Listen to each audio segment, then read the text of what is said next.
Friends, what's the most courageous thing that you've ever done? Last week, I spoke of my experience climbing up a series of chain ladders to get to the top of the Drakensberg Mountains in South Africa. And I think that is probably one of the scariest things I've ever done, as I said. I guess it took some courage to do that. Maybe it also took a bit of foolishness.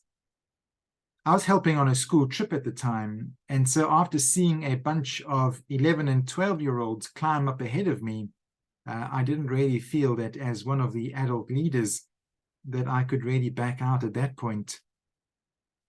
But perhaps even more scary than that experience, I think, was stepping down as a Methodist minister and spending a year and a half at a Buddhist retreat center, giving up the financial security of being in the church was pretty scary. It meant stepping out into the unknown, giving up a familiar role, going beyond social expectations. It was extremely difficult to explain to various congregation members or ex-congregation members why Wendy and I were doing what we were doing. For someone who doesn't like to play out the rules, or likes to play within the rule normally, doesn't like to rock the boat or color out of the lines of life, it took an enormous amount of courage for me to do that. And looking back, I'm very grateful that I did.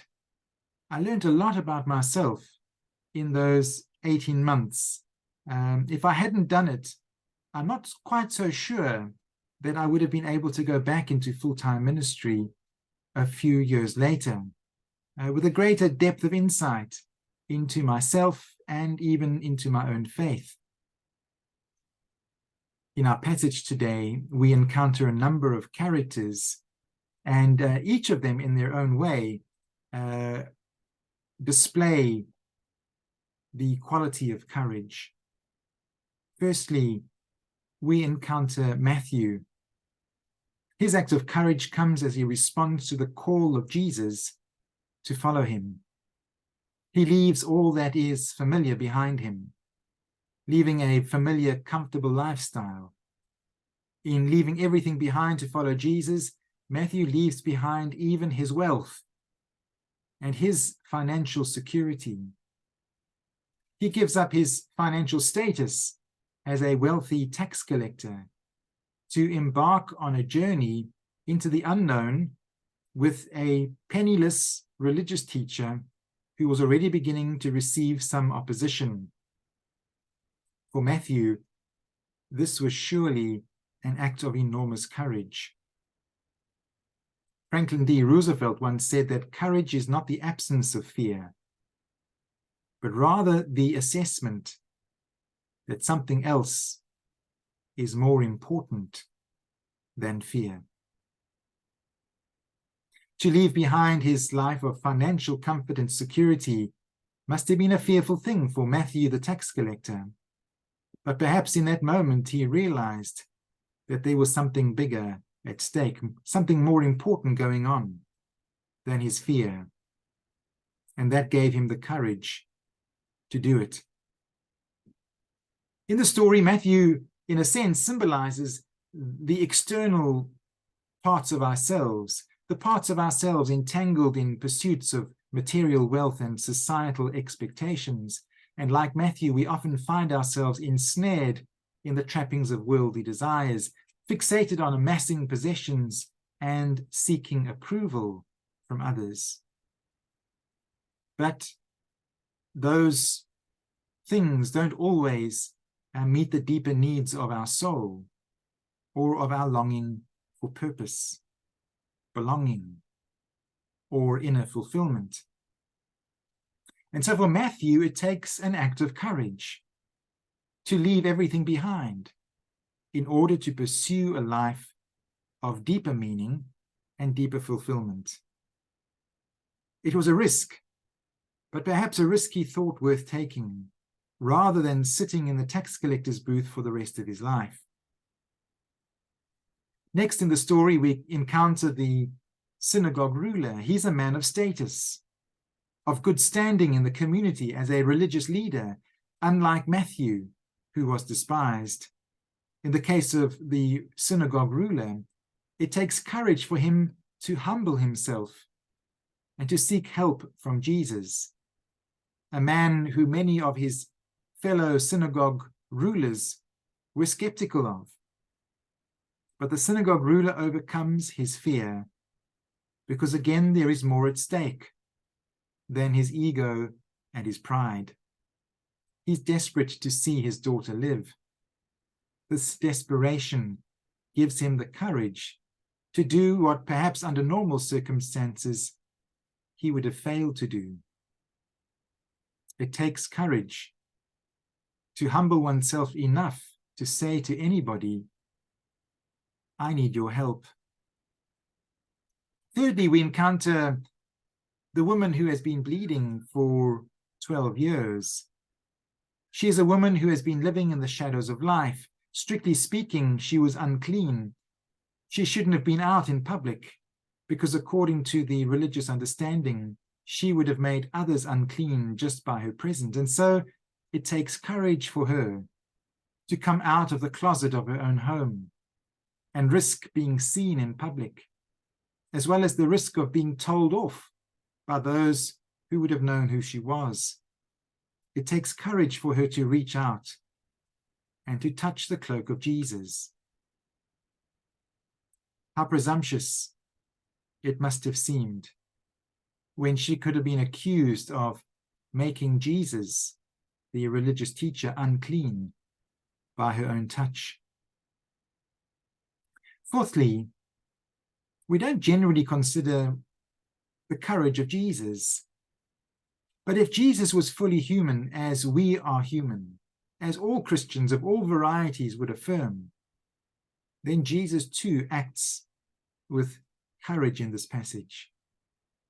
It takes courage for Jesus to be willing to be seen and identified with Matthew, this despised traitor of his own people, as a tax collector for the Roman authorities. It takes courage for Jesus, as opposition is already growing towards him from the religious elite.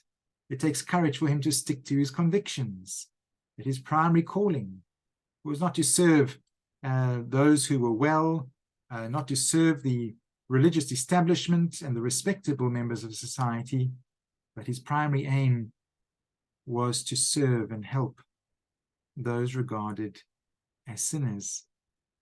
Even Jesus displays courage in this passage.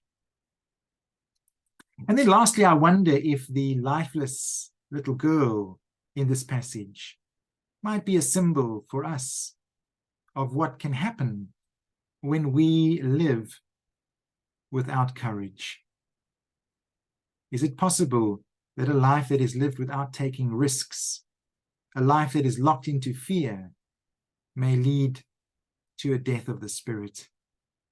Is it possible that it might take courage to hear the voice of Christ saying, "Little girl, arise"? What have been some of the greatest acts of courage in your life? I believe we've all been courageous at one time or another, even if there are other times when our courage fails us. What has been some of the greatest acts of courage in your life? In what way might you be needing courage in your life today? I'd like to close with just 3 quotes. The first is from Raymond Lindquist. He says, "Courage is the power to let go of the familiar." And that's what we see in the passage in Matthew, with Matthew. Like Matthew in the passage, is courage calling you today to let go of something familiar in order to open yourself to something new? Secondly, a quote from Winston Churchill. He says that courage is what it takes to stand up and speak. Courage is also what it takes to sit down and listen. That's an interesting quote. We often think that it's standing up and speaking that is what really takes courage. And yet sometimes it might take even more courage to be willing to sit down with someone and to listen to them. Because sitting down to listen may leave us even more vulnerable than if we were standing up and speaking. And then thirdly, a lovely quote by Mary Ann Radmacher. I'm not sure if I pronounced her name right. It goes, courage isn't always the roar. Courage isn't always the roar. Sometimes courage is the little voice at the end of the day that says, I'll try again tomorrow. May God bless you as you spend a bit more time thinking and reflecting on these things.